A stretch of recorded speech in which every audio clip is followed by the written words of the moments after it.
Oh, we've got. I actually have the smoked English farmhouse.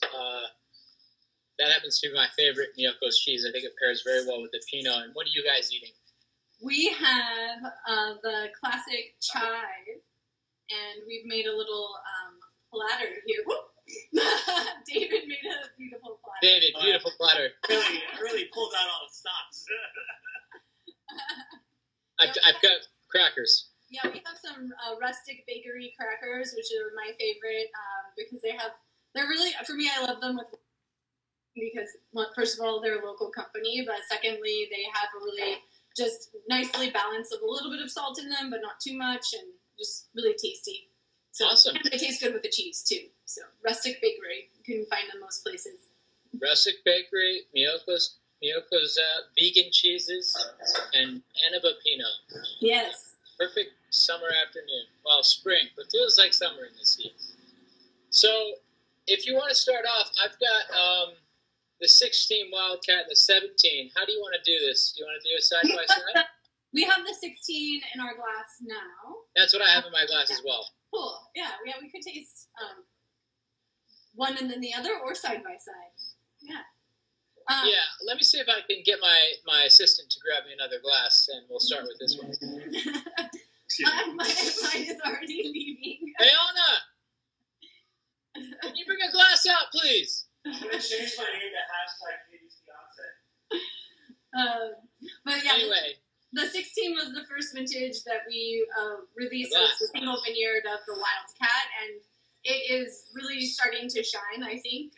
To me, I think that it's really just starting to open up and show really great flavors. And this vineyard is almost 800 feet elevation, just south of where the winery is. And so it's a very rugged hillside that gets a lot of weather. So we get a lot of wind. It makes the vines struggle, which to me creates a really interesting wine. Really a lot of character to this wine. Yeah, I noticed it was picked a little late. Actually, that was the 17. Sorry, not the 16. But do we usually pick this wine later than the others? Yeah, it can be behind the other vineyards because it does get a lot of wind and fog and really slows down the development and sugar accumulation and phenological ripeness as well. So it really is slow to evolve, which can be very nice for the end product. But it is a later ripening vineyard for us. Yeah.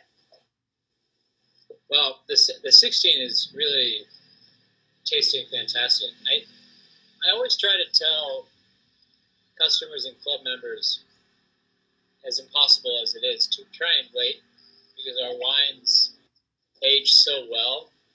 But even I have trouble getting my hands on old amber wines because they also are very good when they come out.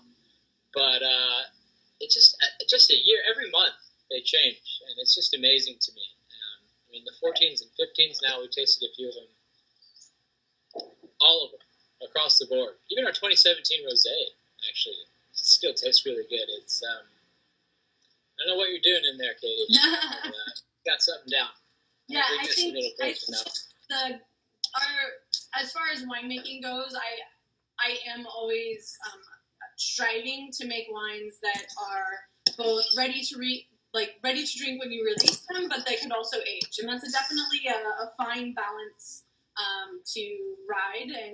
And you want to have those really pretty aromatics to start, but you want something else there that's, as those primary fruits take a back seat, that something else is going to come out. And I think that it's definitely, it's tricky, but it's when you get it right, it's really awesome. Yeah, and this vineyard in particular, I guess this Pinot of ours, I find to be very distinguished or distinctive from the others. I think it is because of the location and the winds and the fog and the later harvest and all of that. I mean, I love it, and the customers, it seems to sell out very quickly, but then again, a lot of them do. But this one always sells out really fast, and I think you do a great job of letting the vineyard show that expression. it's a vineyard that overlaps a little bit with Carneros, but it's really made. It's Sonoma Coast, and it's made in a Sonoma Coast style. So that's why we do call it the Sonoma Coast. Do you want to now open the 17 and put them side by side? Or sorry, David. Yeah, I mean, we have the sommelier here. We're all over it. Yeah. I need to know your thoughts. I need to know your scores. My scores? No bias. 100 I know points that. always. No, well, I mean, it was interesting tasting both of them side by side. You can tell that the 17 kind of sat a little bit on the vine a little bit longer. It's bigger. The fruits kind of more of that kind of, I don't want to say jammy because I feel like Pinot really doesn't get crazy jammy. Slightly more lush. Yes. Than the 16. Yeah. So good. As far as the 16, before we go into the 17,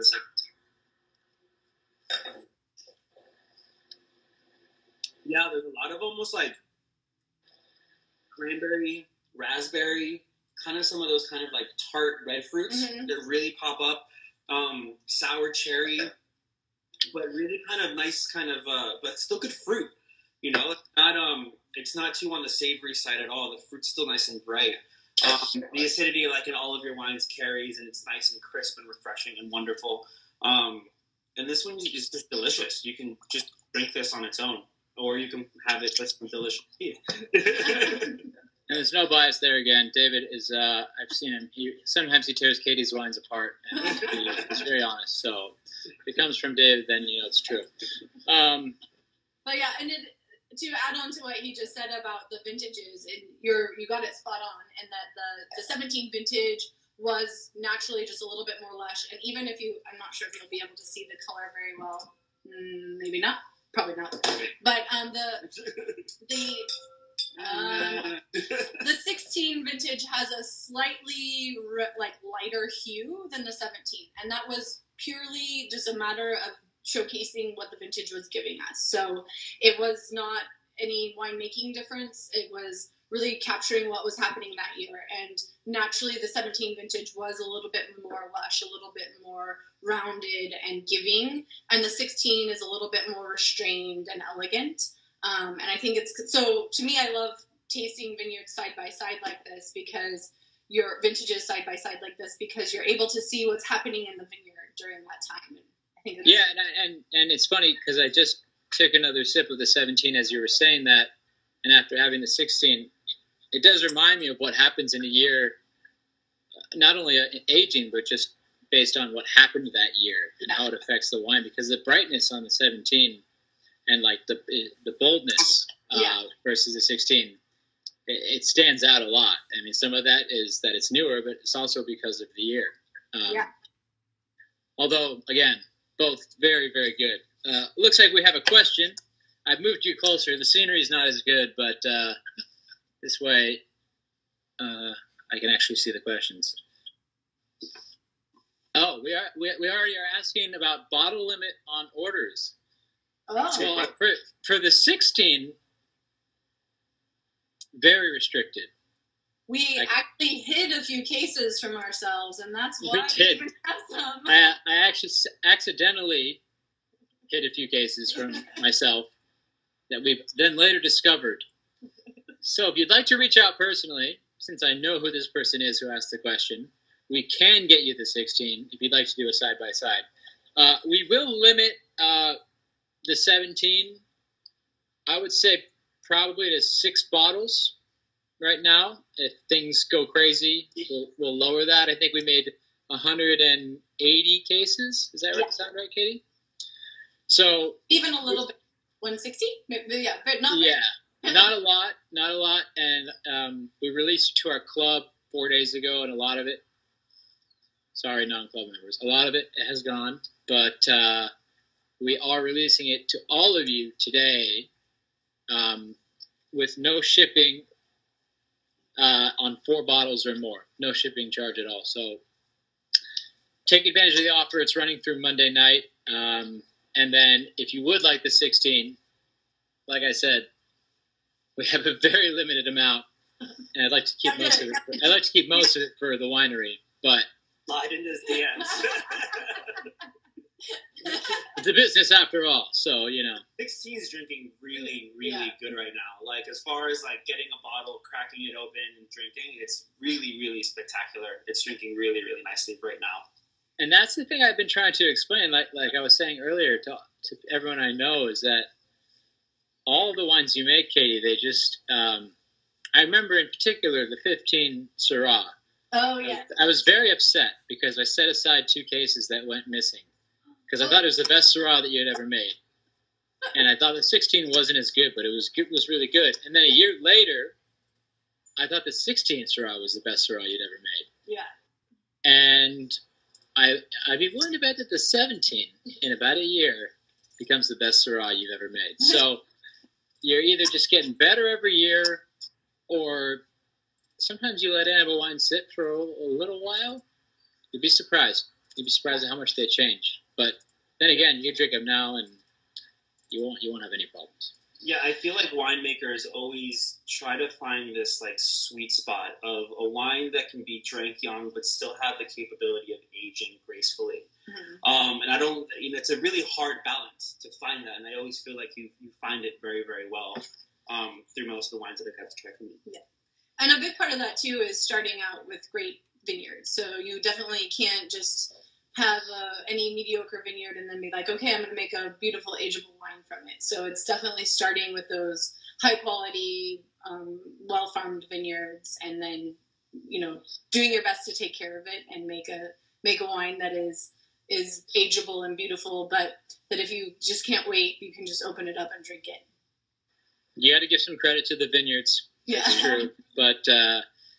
It's you and Ross and Ian who are out there every day checking on those vineyards. I mean, not every day, but in harvest, almost every day, literally checking to make sure everything looks good, that they're getting enough sunlight. So much work goes into making wine like this. It's not like we just receive the fruit and press it and the wine comes out. It's unbelievable. I worked a harvest 2 years ago, a year and a half ago. And it was insane. I mean, it's backbreaking labor, but it's also just really meticulous, intensive care, hygiene, everything. So it's good if you can appreciate it, especially when you strike that balance like that Katie does so well.